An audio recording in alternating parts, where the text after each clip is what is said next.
Bonjour, c'est Ursule encore. On est le 22 septembre 2025. Alors, je viens sonner la trompette aujourd'hui encore et je viens proclamer le retour de notre Seigneur Jésus-Christ. Amen. Soyons tous bénis, soyons remplis de sa joie. Alors, recevras-tu ce que Dieu a pour toi? Amen. Vas-tu recevoir ce que Dieu a pour toi? Ou bien vas-tu te faire, n'est-ce pas, voler ce que Dieu a réservé pour toi? Ou bien, n'est-ce pas, vas-tu tout simplement négliger ce qu'il t'a donné?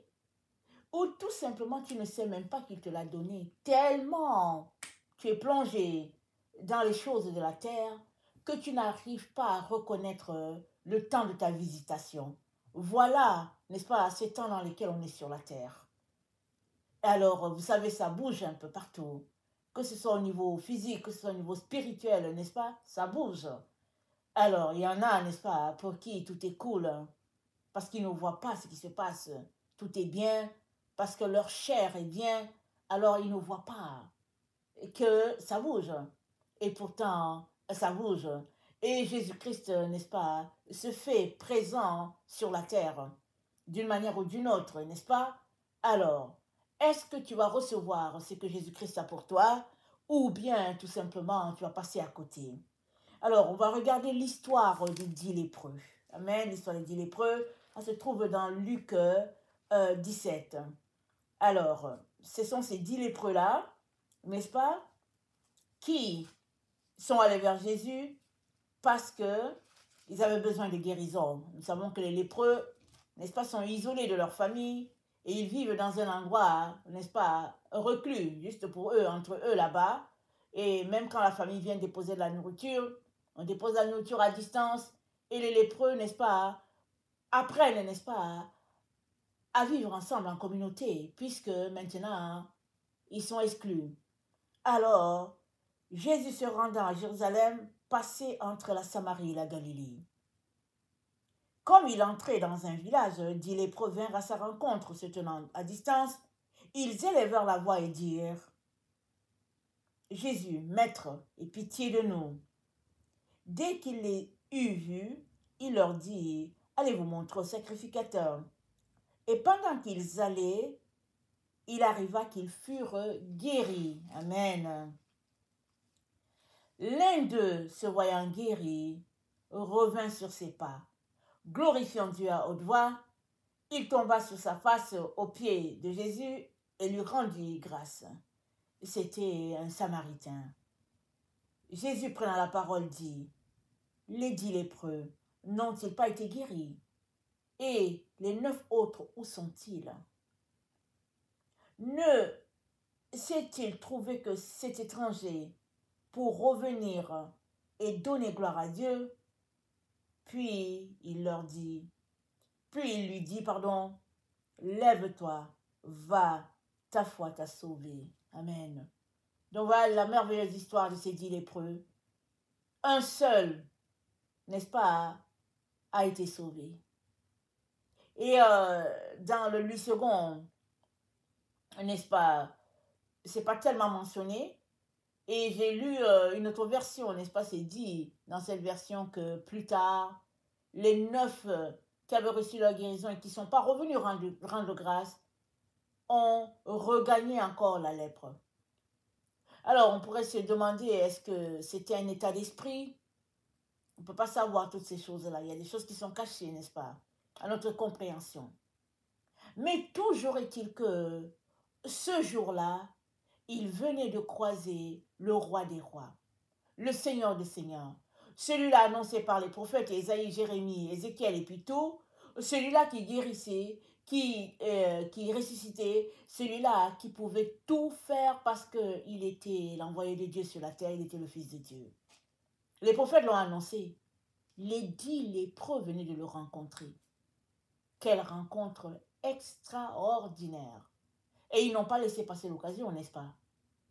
Quand ils l'ont vu, surtout que Jésus-Christ passait par là, c'est pas surprenant que, n'est-ce pas, dans ces moments de prière, Dieu lui a dit: passe par là, je veux faire une œuvre. Puisque ils sont exclus de la société, Alors il se retrouvait souvent, n'est-ce pas, en dehors des différentes villes. Et Jésus-Christ est passé par là. Il passait Jésus se rendait à Jérusalem, passait entre la Samarie et la Galilée. Et comme il entrait dans un village, 10 lépreux vinrent à sa rencontre. Alors, c'était la rencontre de toutes les rencontres. Et ils n'ont pas dit à Jésus, pourquoi veux-tu qu'on aille chez les sacrificateurs? Nous, on veut ta guérison, toi tu nous dis d'aller. Ils sont allés. Amen. Ils ont obéi, ils sont partis. Pendant qu'ils allaient, ils ont été guéris. Et un est revenu, s'humilier devant le Père. Il ne s'est pas senti digne de recevoir cette guérison. Dans la glorification, les remerciements, n'est-ce pas? Il est venu rendre grâce à Dieu. Et Jésus-Christ veut dire aux disciples, il dit, les 9 autres, où sont-ils? Vous savez, même étant exclu de la société, il y avait quand même de la discrimination entre les 10. Parce qu'il y avait 9 qui étaient des Judéens, et il y avait un Samaritain, et les Samaritains étaient méprisés par les Judéens. Les Judéens les traitaient pour des gens qui ne connaissent pas Dieu. Puisque les Samaritains font partie, n'est-ce pas, des 10 tribus qui se sont dispersées, qui se sont mélangées avec les autres. On ne pouvait plus les distinguer. Les 2 tribus qui sont restées attachées, n'est-ce pas, au Dieu d'Israël, c'était la tribu de Juda et puis Benjamin. Alors, Juda et Benjamin, n'est-ce pas, se trouvaient supérieurs aux 10 autres. Si bien que c'était même interdit de passer dans la Samarie. Parce que si tu passais dans la Samarie, tu te souillais. Puisque les Samaritains adoraient d'autres dieux. Et les Judéens, ils n'entraient pas dans les maisons des gens, vous savez. Ils ne voulaient pas se souiller. C'était des règles qui étaient établies là. Il ne fallait pas se souiller. Il fallait rester pur. Mais ce Samaritain, n'est-ce pas, malgré la discrimination qu'il y avait déjà entre eux, qu'il était Samaritain, n'est-ce pas, il s'est jugé indigne. Il est revenu sur ses pas pour dire merci au Seigneur, pour lui rendre grâce. C'est dit, il tomba sur sa face aux pieds de Jésus et lui rendit grâce. Ça veut dire quoi? Ça veut dire, il s'est mis à adorer Dieu. Ça veut dire qu'il s'est humilié devant son Créateur. Et Jésus-Christ lui a dit, lève-toi, verset 19, va, ta foi t'a sauvé. Il a été sauvé. C'est-à-dire que ce Samaritain, non seulement a reçu sa guérison physique, mais dans son cœur, il croyait vraiment que Jésus-Christ était Dieu, était le Sauveur. Il le croyait. Et sa foi l'a sauvé. C'est-à-dire, il a été fait pur, et spirituellement, et physiquement. Il a été fait entier, il a été rendu, n'est-ce pas, dans toute son entièreté. Et il était désormais connecté à Dieu. Les 9 autres ne sont pas revenus pour dire merci. Soit parce qu'ils avaient peur des leaders religieux, soit parce qu'ils se sentaient judéens et ils n'avaient pas besoin de se courber à Jésus, soit parce qu'ils étaient de la race d'Abraham et puis voilà, ils étaient déjà bénis, soit parce que, n'est-ce pas, Jésus-Christ était peut-être un prophète, mais pas ce qu'il disait qu'il était. On ne peut pas savoir toutes les raisons, n'est-ce pas, hein, qui les a bloqués, qui a fait qu'ils ne sont pas revenus sur leurs pas pour dire merci. Et vous savez, dans la vie, la moindre des choses, c'est de dire merci à celui-là qui te bénit. Et là, le Seigneur dit, n'est-ce pas, la reconnaissance, n'est-ce pas, est d'une grande importance devant Dieu. C'est dire, rendez grâce à Dieu en tout temps. Célébrez-le, louez-le, rendez grâce à Dieu. Et ça, c'est les choses élémentaire de la vie. On apprend ça à nos enfants. Quand on donne quelque chose à un enfant, n'est-ce pas? Les enfants ne savent pas forcément dire merci. On leur dit, et puis c'est quoi le petit mot? On leur apprend. Si tu ne dis pas merci, ok, donne-moi ma chose. Tout ça, c'est pourquoi? C'est pour que l'enfant apprenne à être reconnaissant. Que l'enfant apprenne à dire merci. Tout simplement, hein, parce que ce n'était pas une obligation. C'est un don de Dieu. Le fait de recevoir quelque chose. Que tu aimes la chose ou pas, n'est-ce pas? Et puis de nos jours, aujourd'hui, les gens ont tellement tout que souvent tu peux donner quelque chose à quelqu'un, la personne va te dire non, merci, je n'en ai pas besoin. Voilà. Alors que si quelqu'un te donne quelque chose, quand bien même tu n'as pas besoin, tu dois dire merci et prendre cela et aller remettre à quelqu'un qui en a besoin. C'est ta responsabilité maintenant de dire, ok Seigneur, on m'a remis ça, je pense que je n'en ai pas besoin, montre-moi à qui je devrais donner. La reconnaissance, d'une grande importance devant Dieu. Alors, ils n'ont pas, n'est-ce pas, su reconnaître le temps de leur visitation. Ils ont été guéris, mais ils n'ont pas reçu toute la totalité de ce que Dieu avait pour eux. La Bible nous dit, n'est-ce pas, dans Éphésiens 4, au verset 8, c'est dit, c'est pourquoi il est dit, étant monté en haut, il a amené des captifs et il a fait des dons aux hommes. Que signifie il est monté, sinon qu'il est aussi descendu dans les régions inférieures de la terre? Et nous savons que Jésus-Christ est monté, n'est-ce pas? Mais avant de monter, les 3 jours là qu'il a passé, n'est-ce pas, dans la terre, il est descendu dans les régions les plus inférieures pour aller prêcher aux hommes qui étaient là, retenus captifs, n'est-ce pas, depuis le temps de Noé. C'est ça que la Bible nous dit dans 1 Pierre 3, voilà, de ce genre-là. 1 Pierre 3, le verset 18, autour de là. Alors, Jésus-Christ est allé dans les régions les plus inférieures. Si bien qu'il n'y a pas quelque chose qu'il ne peut pas faire pour toi. C'est pas quelle est ta situation, ton état de misère, de déprime, de dépendance vis-à-vis de Dieu. On ne sait pas dans quel état tu es. Mais s'il y a quelque chose, n'est-ce pas, que tu aimerais avoir de Dieu, va aller dans la prière. Il n'y a rien qu'il ne peut pas faire pour toi.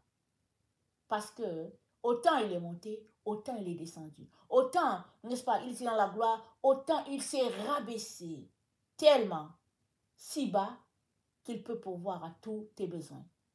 Amen. À tous les niveaux. Alors, Jésus-Christ est venu, n'est-ce pas, sur la terre et il a distribué, n'est-ce pas, des dons. Alors, il a des dons en masse pour tout le monde. Il n'y a personne sur la terre pour qui Jésus-Christ n'a pas de dons. Que ce soit un don au niveau matériel, que ce soit un don au niveau spirituel, Jésus-Christ a tous les dons. Maintenant, la question c'est, est-ce que tu vas recevoir ce qu'il a pour toi? C'est que souvent, n'est-ce pas, le Seigneur nous donne des cadeaux, n'est-ce pas, dans des emballages qu'on n'aime pas. On n'aime pas les emballages, et puis quand ça vient, on regarde, on dit que ouais, mais bon, c'est pas beau, c'est pas bien, on n'aime pas. C'est ce qui est arrivé, n'est-ce pas, avec les habitants de la Samarie. Ce jour-là où Jésus-Christ passait par là, qu'il s'est arrêté au puits de Jacob et il a rencontré la femme samaritaine. Il allait pour la rencontrer. Il s'est arrêté au puits. Il a dit aux disciples, je m'arrête ici, vous continuez, allez-y acheter à manger. Mais il voulait rencontrer cette femme qui était au fait une rejetée de la société. Comment est-ce qu'on le sait? On sait qu'elle était rejetée parce qu'elle est allée puiser l'eau à midi. Dans ces régions-là, n'est-ce pas, il fait extrêmement chaud. On ne puise pas l'eau au puits à midi. Tu vas puiser l'eau à midi juste quand tu ne veux pas rencontrer des gens. Quand tu veux la paix, tu vas là-bas à midi, il n'y a personne. Tu peux avoir ton eau et puis bien, après rentrer chez toi tranquille. Parce que généralement, les gens vont commencer à s'attrouper pour puiser l'eau autour de 16 heures peut-être. Le soleil est un peu plus bas Et puis, et c'est là aussi que tout le monde se rue, n'est-ce pas, au puits, surtout si c'est le seul puits, et puis les gens font la file. Donc, aller puiser l'eau à midi, c'est un signe, n'est-ce pas? Annonciateur du fait que tu ne veux pas parler aux gens et puis tu ne veux rencontrer personne.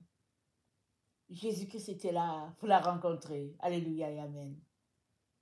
Et dans leur conversation, n'est-ce pas? Il arrive que finalement, elle invite tout le village. Elle dit, venez. Attendez, on va lire la partie là. On est dans Jean 4. Dans Jean 4, au verset... Je vais regarder.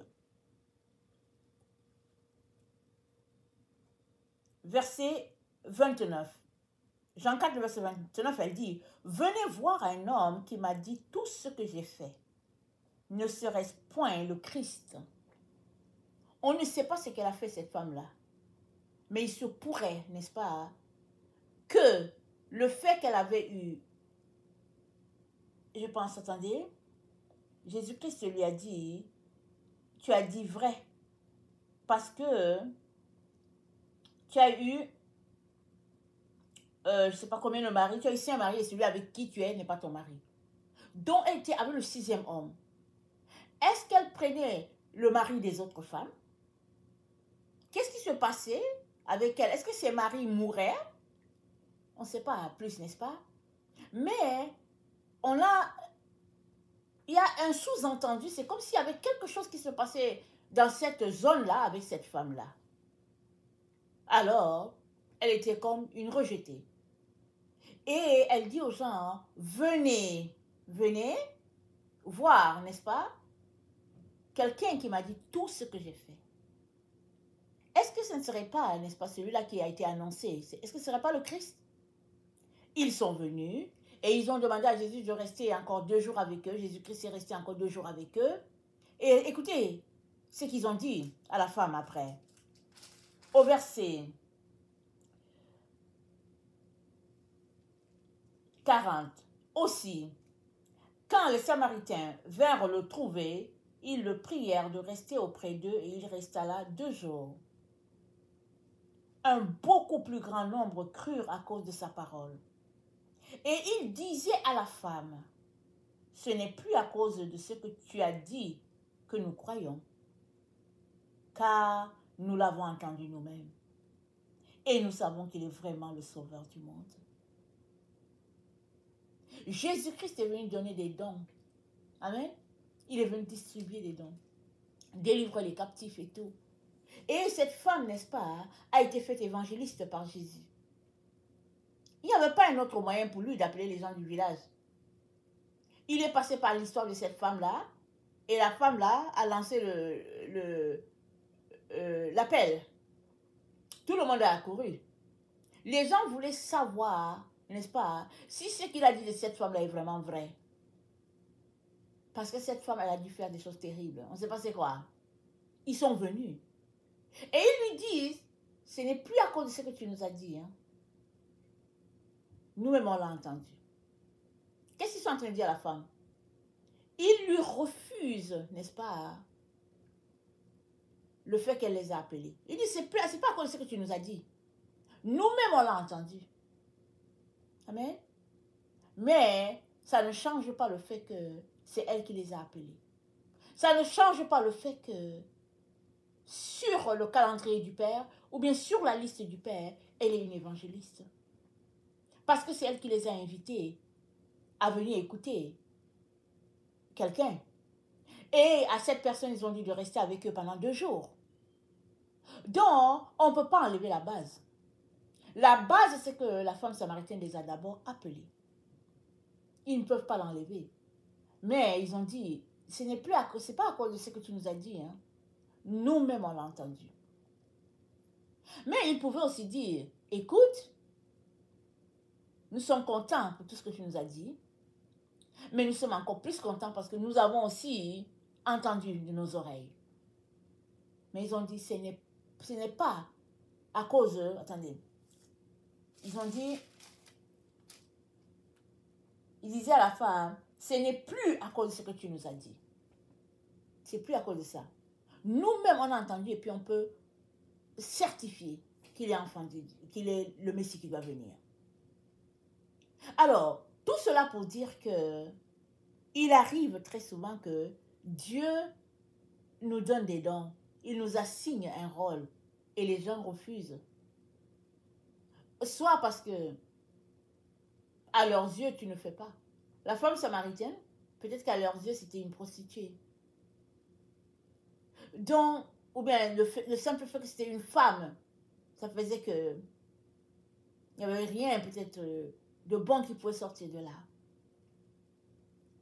Mais toujours est-il que ils ont cru, ils ont dit, ce n'est plus à cause de ce que tu nous as dit qu'on a cru.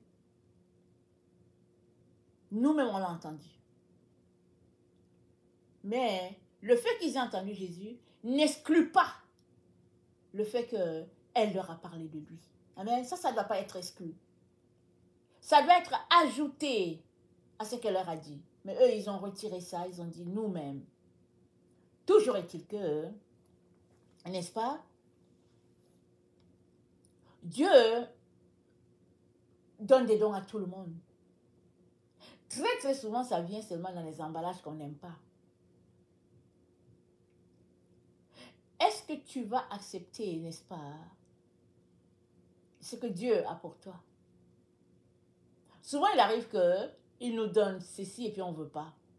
On dit, Seigneur, merci pour le don d'enseignement, exemple, que tu m'as donné, mais moi, j'aurais préféré le don, exemple, de guérison. J'aurais préféré, exemple, le don des miracles, Seigneur. Moi, le don de l'enseignement, je trouve que ce n'est pas si important. Si tu m'avais donné comme le don de l'enseignement, le don du miracle, Seigneur, ça, j'allais accepter ça. Mais celui-là, je préfère ne pas, Seigneur. J'attends que tu me donnes l'autre. Oui, il y a des gens comme ça. Mais Dieu te donne le don en fonction de ce qu'il t'a appelé à faire. Ce n'est pas pour du show-off. C'est pour que tu fasses l'œuvre que Dieu a pour toi. Et un don, c'est quoi? C'est un cadeau. Vas-tu accepter le don que Dieu a pour toi? Et à travers ce don-là, révéler Jésus-Christ au monde? Ou bien, vas-tu tout simplement refuser la bénédiction que Dieu a pour toi? Ou encore, vas-tu te plier à la manipulation des hommes qui vont te refuser ce que Dieu t'a donné pour X raisons? Peut-être que tu ne leur plais pas. Peut-être que tu ne fais pas le poids. Peut-être que tu n'as pas les diplômes qu'ils veulent. Peut-être que, n'est-ce pas, ta façon d'être est tout simplement différente. C'est-à-dire, l'emballage ne fait pas. Alors, ils mettent en place toutes sortes de stratégies pour dire, non, on ne veut pas ça. On va le faire autrement, ok? On va plutôt nous concentrer de telle manière à ce que ça puisse rencontrer nos attentes. Et les gens vont s'asseoir pour, n'est-ce pas, tirer le meilleur de ce qui est là, à leur fin, rejetant ce que Dieu veut. Et le Seigneur, n'est-ce pas, de dire que on est dans ces temps-là. On est dans les temps où Dieu distribue les dons. Mais vas-tu réussir à avoir le cadeau que Dieu a pour toi? Est-ce que d'abord tu sais dans quel temps on est? Vas-tu te faire voler ce qu'il a pour toi? De telle sorte que Dieu t'a appelé, par exemple, à prêcher la parole. Et puis, à travers, exemple, le chant. Et les gens vont t'appeler pour dire, viens, tu as une tellement belle voix. Est-ce que tu sais qu'avec le don là que tu as, tu peux apporter des millions à ta famille? Tu dis, oui, ok, d'accord, mais au fait, Dieu ne m'a pas appelé à faire les chansons pour les talents et tout ça, non. Il m'a juste appelé, n'est-ce pas, à chanter. Et alors que je chante, les gens se convertissent, c'est tout. C'est tout ce que Dieu m'a appelé à faire. Donc, je n'ai pas besoin de faire un show-off, je n'ai pas besoin de faire un show, je n'ai pas besoin de rien. Je dois juste chanter la chanson que Dieu me donne. Alors que je la chante, les gens sont guéris, les gens sont restaurés, c'est tout ce que Dieu me demande. Alors, ils vont te rencontrer pour dire non, on va te parler. Ça n'empêche pas, n'est-ce pas, que tu fasses la même chose, mais tu auras aussi l'argent. Maintenant, te voilà avec le don que Dieu t'a donné, n'est-ce pas? Et voici l'argent qui vient avec. Mais le résultat, c'est qu'il n'y a personne qui est converti. Parce que Dieu t'a donné le don, n'est-ce pas, avec ta voix pour chanter. Mais il y en a qui t'ont détourné du plan de Dieu. Si bien que tu te retrouves à avoir de l'argent, à vendre ta voix, la gloire des hommes, et puis ils aiment ça, habille-toi comme ça, fais ceci, fais cela, tout le monde est content, sauf celui-là qui t'a donné le don, c'est-à-dire ton Seigneur Jésus. Dans quelle situation te trouves-tu? Il est très important, n'est-ce pas, qu'en tant qu'enfant de Dieu, appelé à marcher, n'est-ce pas, pas à pas, pardon, avec notre Seigneur, il est très important que chacun d'entre nous s'assure que nous sommes en train de faire ce que Dieu attend de nous. Parce que les hommes vont nous rejeter. Quand bien même, on a tout ce qu'il faut,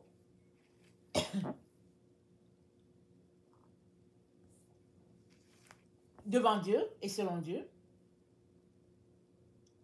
Mais si les hommes ne trouvent pas leur compte dedans, alors ils vont refuser.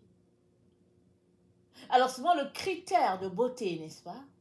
Dans ce monde, n'a rien à voir avec le critère de beauté de Dieu. Alors même les personnes les plus ointes peuvent tomber dans le piège. Le prophète Samuel a été envoyé pour oindre un roi pour Israël. Il est arrivé dans la maison, n'est-ce pas, d'Isaïe. Et quand il a vu Eliab, le grand frère à David, il s'est dit, voici le roi d'Israël.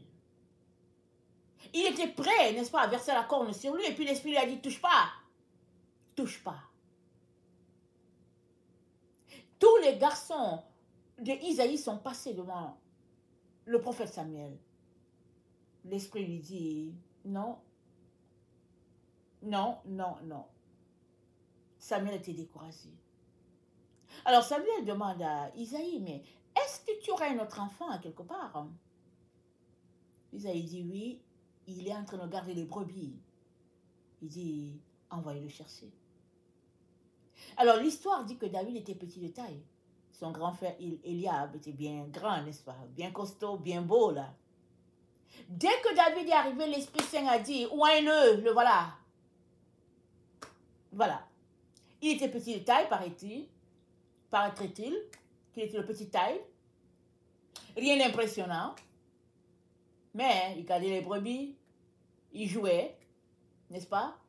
L'appareil, il jouait la musique à son Dieu. Il était le dernier. Et puis, vous savez, les derniers n'ont pas grande importance dans certaines familles. Donc voilà.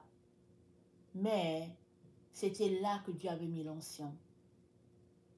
Et c'est à travers la famille de David, n'est-ce pas, que notre Seigneur Jésus-Christ est venu.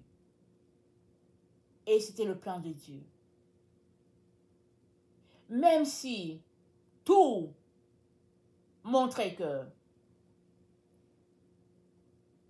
ça ne devait pas être David, tout dans la société peut-être, mais Dieu avait choisi que ce serait David, c'est tout. Et c'est comme ça que, n'est-ce pas, David a pu accomplir le plan de Dieu malgré ses faiblesses. Ce n'est pas parce que David était parfait. David, n'est-ce pas, était un homme, il a eu des faiblesses, n'est-ce pas, comme chacun d'entre nous. Mais il a fait ce que Dieu attendait de lui parce que Dieu l'avait mis de côté pour cette œuvre-là. Dieu a un appel pour toi. Là où tu es là, il a un appel pour toi. Mais est-ce que tu vas recevoir l'appel qu'il a pour toi? Ou bien vas-tu prendre ce que les hommes ont pour toi? C'est ça l'histoire. Les voies de Dieu, n'est-ce pas, sont mystérieuses. Et puis elles sont cachées. Souvent, ce que Dieu a pour toi, c'est quelque chose, c'est un arbre. Exemple, Dieu a pour toi un arbre. Mais avant de te donner un arbre, il va te donner un arbuste. Ou bien il va te donner un grain. Tu lui as dit, mais qu'est-ce que je fais avec ce grain-là? Il va dire, mais c'est pour toi. Tu prends le grain, tu regardes, tu dis, mais je fais quoi avec ce grain? Mais l'intelligence qu'il t'a donnée va faire que tu vas aller planter le grain. Le grain va pousser. Et puis, ok, ça te donne un arbuste. Et puis, tu dis, ok, qu'est-ce que je fais avec ça? Mais c'est le grain de quoi? Alors, ça se multiplie, ça se multiplie. Et tu te rends compte que, tiens, Dieu vient te donner le grain de quelque chose, une espèce qui a pas sur la terre. Ce n'est que chez toi qu'on trouve ça. Alléluia, amen. Te voilà maintenant en train de cultiver une espèce rare. Et puis finalement, voici la richesse. Mais tu aurais pu jeter le grain. Si tu méprisais Dieu, tu aurais pu jeter le grain pour dire, je fais quoi avec cette histoire? C'est comme ça que beaucoup de personnes font. Dieu leur donne quelque chose et puis ils disent, moi j'aime pas ça, c'est pas beau, non, en tout cas, non, moi j'ai honte de ça et tout. Alors, tu perds la bénédiction que Dieu a pour toi. Les cadeaux de Dieu sont toujours dans des emballages qu'on n'aime pas. Mais saura-t-on reconnaître, n'est-ce pas, les cadeaux de Dieu? Ou bien allons-nous être séduits par les cadeaux des hommes? Parce que on est dans les temps de la terre où la division sera claire et nette entre la véritable Église de Jésus-Christ et puis la fausse. Parce que l'Église de Jésus-Christ est en train de s'élever. Amen. Et elle s'élève pour dire non au mal. Alléluia. Non au mal. Oui à la gloire de Dieu. Amen et alléluia. Et même dans cette église-là qui s'élève pour dire, dans cette église-là qui s'élève, pour dire non au mal, il y aura la division. Il y aura ceux qui vont dire non au mal et uniquement avec Jésus. Et les autres qui vont dire non au mal, mais par nos propres forces.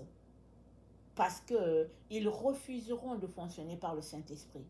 Mais ils fonctionneront par la vue, n'est-ce pas? Par la voix des hommes. Voilà comment l'Église de Jésus-Christ va se distinguer sur la terre. Il y aura la séparation claire et nette entre les véritables enfants de Dieu, qui ne vont pas garder les yeux, n'est-ce pas, sur ce qui frappe à l'œil, mais qui vont garder les yeux sur la voix de leur Seigneur, en train de leur dire, voici le chemin, marche par ici. Il est donc très important que nous puissions nous approcher de notre Seigneur, encore et encore, très très intime, pour ne pas se laisser embourber, n'est-ce pas, par les voix des hommes. Vous savez, si Jésus-Christ faisait l'affaire des leaders religieux, il ne l'aurait pas cloué. Ils étaient d'accord avec tout ce que Jésus-Christ faisait. Ils voyaient les miracles que Jésus-Christ faisait. C'est-à-dire, il n'y avait pas de doute qu'il y avait un miracle. Mais ce qui les dérangeait, c'est qu'il le faisait le jour du sabbat. Alors ils ont dit, au fait, lui, là, il travaille avec Belzébul. Mais si Jésus-Christ leur disait, ok, je vais me plier à votre sabbat, il n'y aurait pas de problème. Mais Jésus-Christ a dit, l'homme est maître du sabbat. Ce n'est pas le sabbat qui est maître de l'homme, l'homme est maître du sabbat. C'est-à-dire que tu peux être une personne qui observe le repos, n'est-ce pas, que Dieu t'a dit d'observer, que ce soit un samedi ou bien un dimanche. Et ce jour de repos que Dieu t'a dit d'observer, il va te dire, lève-toi, va faire ceci. Tu dis, Seigneur, c'est mon jour de repos. Il va dire, oui, d'accord, mais lève-toi. Va faire ce que je te demande de faire. Parce que, n'est-ce pas, tu te reposes pour la gloire de Dieu. Mais ce jour-là, Dieu peut décider que, ben voilà, il y a quelque chose de très très important à faire. Alors, ce repos peut être sacrifié pour autre chose, pour la gloire de Dieu. Alors, Dieu est en train de distribuer les dons et les cadeaux. Je t'encourage, n'est-ce pas, à prendre ce qu'il a pour toi. Et si tu ne sais pas ce qu'il a pour toi, alors attends devant lui. Bâtis ta relation avec lui. Et quand il te donnera ce qu'il a pour toi, fais prospérer ce qu'il a pour toi. Multiplie, n'est-ce pas, la mine. Ne l'enterre pas, comme cet homme-là qui a enterré ce que le maître lui a donné. Il a refusé de le multiplier. Mais dès que Dieu va te donner ce qu'il a pour toi, multiplie-le. Si tu te donnes un, multiplie-le de manière à avoir 10, 20. Si tu te donnes deux, multiplie-le de manière à avoir 20, 40. Multiplie simplement ce que Dieu a pour toi. C'est-à-dire, mets-toi à travailler d'une main joyeuse pour ton Dieu.